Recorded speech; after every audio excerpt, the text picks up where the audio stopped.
Love podcast, hate nonsense. It's PoliticsJOE at Labour Conference. Woo! For anyone who says that Ava doesn't do the intro, proven wrong. Yeah, no, I've broken that. Yeah, proven wrong. Oh, I hate that. I hate that for me. Okay, Laura, big day for Labour today. Huge day. Not only because they've opened up conference, but because the opening of conference has been clouded by this ongoing row over donations. Can you tell us a bit about what's been going on? Yeah, not the stories that Starmer would want coming into the Labour conference dominating the headlines. I mean, this all started with donations to his wife of clothes, and then ever since then we've had the Arsenal box, and now he didn't do the BBC morning show this morning, which is the first time a Prime Minister hasn't done the morning show since 1999, I think. The infamous, so the interview should have been with Laura Kuenssberg this morning, the sort of Sunday flagship politics show, which every single leader of the government has done over, on conference season for how long? Since 99. That's quite a long time. Instead, Angela Rayner was sent to do it, where she was questioned over her declared use of Lord Ali's flat in New York. She said, "I was asked for nothing and I gave nothing in exchange, and that she broke no rules." Similarly, Bridget Phillipson was on LBC, where she was questioned over receiving a £14,000 donation to fund a 40th birthday party event, but she said that it was for a work context of her 40th birthday. So she also believes that no rules were broken. There's definitely a sense that this story has caught on in a way that perhaps previous expenses scandals in Labour haven't caught on. We can come to that in a little bit. But around here, I think there's probably quite a bit of head scratching from delegates, from voters, from members about why on earth it took so long for Keir Starmer and his direct accomplices to address what had been going on with this donations row. It took until Friday, or even the eve of conference, to say, do you know what, we're not going to accept any more clothing donations. We want to be, whiter than white. We promised you change. I think perhaps there's a bit of frustration here over why it took so long. It's interesting that it's just clothing donations that they've said they're not going to accept anymore. Because I was having a little look at what Starmer had declared on the Register of Interest, and £12,588 from the Premier League, which is currently lobbying against a football regulator whose future is currently under government consideration. Well, that's a big thing, isn't it? Because they're in talks at the moment about how that regulation is going to look, how it's going to work out. So yes, if the donor... See, this is why I think the Arsenal thing didn't matter so much, because you already know that he's in cahoots with Arsenal because he loves the football team, right? But when you talk about the Premier League bringing him to certain matches, they're the people who provided it, that possibly means that there's also going to be representatives from the Premier League in that box with him. There are questions that are raised. What conversations are they having? Exactly, and the 16,200 of work clothing from Lord Ali that was at the centre of all of this, I think it's worth noting that Lord Ali then gained access to number 10 Downing Street. He gained a pass, and I think what Labour perhaps are missing in all of this, when they keep saying, well, we've declared it, no rules have been broken, everything's been above board, is does declaring this on a Register of Interest suddenly remove any influence that gift could have had? I just spoke about this to Mick Lynch, actually, and we're going to put that out after this video, because obviously he is the General Secretary of the RMT, and the RMT makes donations to certain MPs. His argument, actually, maybe I'll go and let you listen to his argument, because I won't be able to quite give you the full Mick Lynch. But in summary, it was, you're not necessarily buying influence, but you are trying to put your agenda on the table. And I think, when you're talking about a rail union, yes, you're putting on the table, you're putting, please can you raise the issues that our workers are experiencing, please can you put us to the forefront of the questions that you might ask in the chamber, or have us in the forefront of your mind.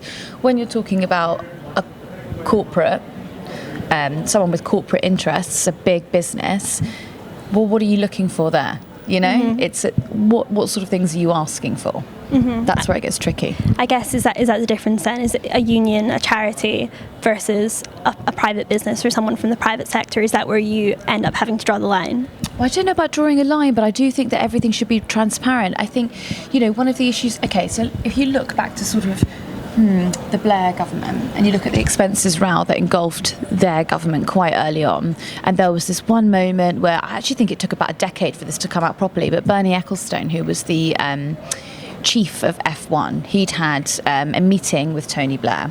A few hours later, Tony Blair was lobbying on behalf of F1 so that they would still be able to advertise tobacco on, during sports, whatever. So, I mean, it's quite clear that during that meeting there had been a friendship made there that perhaps is akin to the sort of COVID contracts that we saw over the past few years, and it's not quite above board.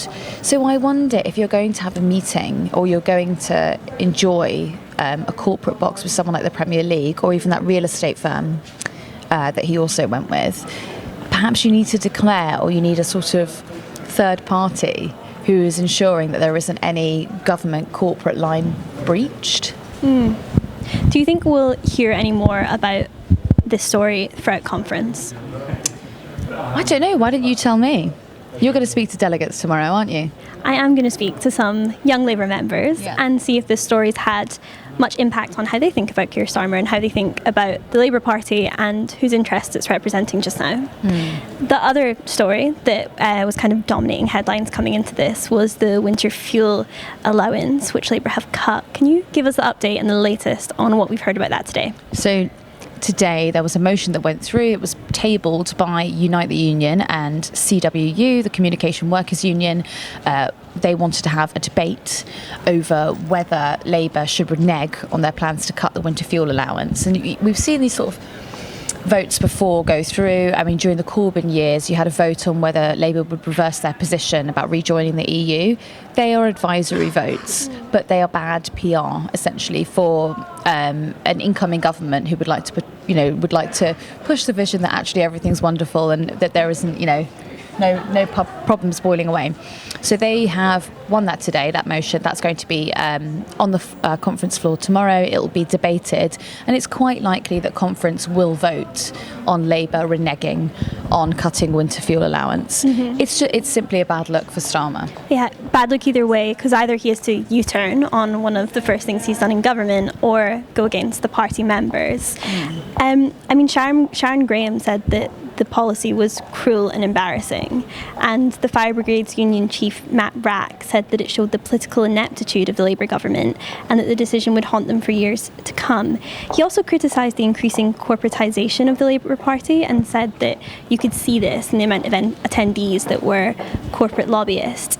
Is that something that you've noticed changing through conferences from the Corbyn years to the Starmer years? I mean, there have always been corporate interests at Labour conference. It's one of the main reasons that they're able to put the conference on in the first place.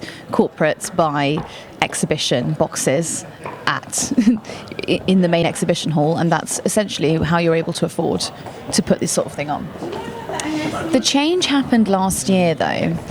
There was a certain level of corporate that started appearing at conference. It was suddenly big banks, it was investment firms. You've always had like a stand for the post office here. Yeah. But, now we've got IKEA. It's the level of corporate has definitely, it's increased. What do you think the difference will be at this conference between Labour in opposition and Labour in government, the first time in 15 years that they've had a party conference as the governing party? I'm not seeing that much of a difference, because I think that's the big point. The head scratching that's, from some of the delegates here today is that nothing seems to be that different to when they were in opposition. I mean, now, cabinet ministers are opening their speeches with, we've done it, we're in government, this is fantastic. However, they're not announcing policy. Everything that was announced in Angela Rayner's speech today, we already knew about. So the New Deal for workers, we didn't even really get it fleshed out too much. Housing announcements, we already knew that was going to be happening as well. You've got this massive mandate, but you're using your conference speeches not to announce policy. That, to me, is a party who is still acting as if they're in opposition rather than in government. I'm wondering if, as conference goes on, if we'll see that change a bit. And something that I was always interested in before I worked here, before I was a journalist, was just what the point is of a party conference, aside from, we've spoke about the voting on policy, but that's just advisory. What do you think coming to a party conference as a journalist can tell you about the state of the government, the state of the party? You tell me, Laura. That's a really good question. I think It's different this year because there isn't a fringe conference. There used to be the World Transformed, which was the sort of fringe movement that was sort of made up by various groups like Momentum, Left Foot Forward, the left of the party. Yeah. That's not on this year. So it does feel a lot more consolidated. It does feel like there's sort of one view. And underneath that banner, you're not hearing as many of those voices. So there's only a couple of unions that will speak the language of that fringe festival compared to last year. I mean, 243 new MPs and 168 re-elected here. Do you think, and a ton of journalists, do you think that Starmer will have... do you think that keeping them on message will be an easy job for Starmer throughout conference? I think the problem is that because they're not announcing any policy, a lot of journalists are going after this, I was going to call it expenses, but it's not, this donation story. Yes. The focus is on that because there isn't anything else really to focus on. There's not been the sort of like, hey, look over here moment, like, oh, just to let you know, we're going to be building a nuclear power station in Newcastle, or we're closing a Freeport. There's been none of those moments yet. And I think that Keir Starmer and his team will gradually become more and more frustrated as conference goes on if journalists keep pressing that same line about donations. The other interesting story that journalists have been focusing on in lack of anything else is to do with someone who's not in attendance at conference this year, which is Sue Gray, who's Keir Starmer's chief of staff. I was wondering if you could chat a bit about why she might not be in attendance. Do you want to say? Well, I can say, yeah. So this began mid last week, where there was a leak to the BBC that she was being paid more than Keir Starmer, and there was a row within the heart of government over this. What do you think it says that there is leaks coming from Number 10, and why is it in particular might the chief of staff as a role, or as Sue Gray, be rubbing people up the wrong way? Well, you know, it's funny you say this because just before we started recording this, I was actually looking on a network of people that I normally chat to, and there's basically a couple of notices in there that says, do not speak to journalists. Journalists are not your friend. Essentially, stop leaking. There has been an effort to put the lid back on the box after the leaks that we saw the last 10 days or so.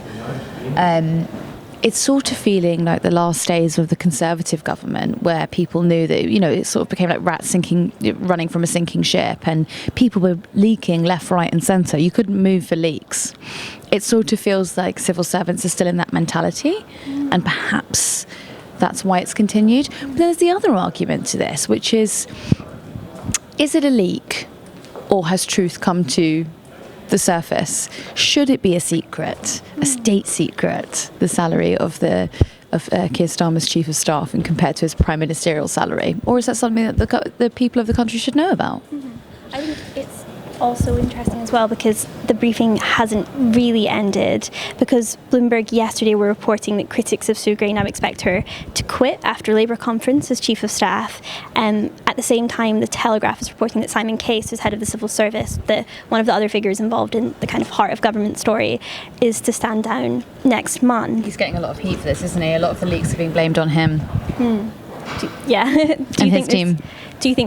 Why do you think there might be a tension between the civil service and a politically appointed chief of staff? That's a really hard question, though. Sorry.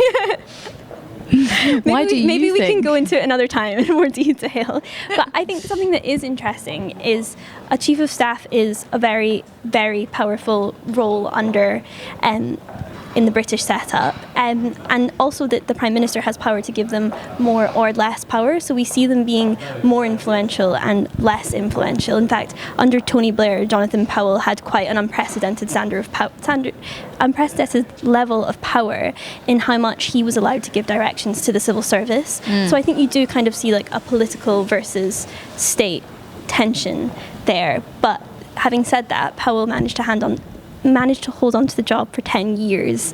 I don't think we've ever seen a chief of staff hold on for as long as that. In 2022, there were 4 chief of staffs alone, so Sue Gray wouldn't be an unprecedented, if she were to go when these briefings say she is to go, it wouldn't be an unprecedentedly short amount of time to be a chief of staff. So there was certainly, towards the end of Sue Gray's tenure in the civil service, there was some frustration growing that she had perhaps overstepped the mark in terms of politicking, the way in which she went after Boris Johnson, following the Downing Street parties, the investigations that were commissioned into his behaviour, certainly frustrated some civil servants. And I suppose when you're jumping roles, you're jumping from the impartial civil service into a barefaced political role, there are going to be people who are pretty upset about that. Mm-hmm. And I think the chief of staff, by its nature, by being a political appointment, that, like we said, there is kind of a strange secrecy around it, like her salary not just being public knowledge. That does kind of inherently breed a bit of media interest. I mean, if you think of how Dominic Cummings came to absolutely dominate the media agenda, and he was being portrayed as this kind of like Svengali-esque, dark arts figure. And it looks like Sue Gray has kind of stepped in and is some of that projection of, is she, how much power does she have and what is her role, and the kind of internal psychodrama of Number 10 is being played out, and I think the media is very interested in that. There is a very funny clip of the only interview that Sue Gray has ever done. I wonder if we put that in here. Not everybody gets this kind of treatment. Really? You're a bit of a mystery. I mean, I'm just going to read out some of the titles that I've heard applied to you. Deputy God, that's a good one. The most powerful civil servant you've never heard of, or the most powerful woman in Britain. Do you recognise those titles? They obviously relate to my former job. The Deputy God title was that I worked for Gus O'Donnell, and his initials are God. And so I was his deputy, and therefore I was Deputy God. Most powerful person you've never heard of, I actually was just doing my job. And I think that was, some of your journalist colleagues probably actually devised that. But I suppose the mystery around you, this is the first interview you've ever done. You were the Director General of the Propriety and Ethics team at the Cabinet, and it said you did have the power to make or break political careers, and that is exactly what you did. So I would always have just given my advice to the Prime Minister, and it was obviously always the Prime Minister's decision. But the job I was doing then was very different to the job I do now, and I don't necessarily recognise all that you're saying about me. I'm not actually sure many permanent secretaries in Whitehall have run a pub in Newry. And you were with your husband in that venture, of course. And he was not very good at it. He wasn't? No. So he hated the pub, and actually most of the customers didn't like him either because he was quite miserable in it. He, after 6 to 8 weeks, it was making him a bit fed up. So I sent him back to London, and I carried on running the bar on my own. Whenever he was back, when he would come back for a short time, I would make sure that I booked him to sing and play music in the bar on a Thursday and Saturday night, and that went down quite well. But as for his bar skills, they're not the best. I think I felt I was being a bit pigeonholed in Whitehall in a particular role, so I thought do something very, very different, and that's what I did.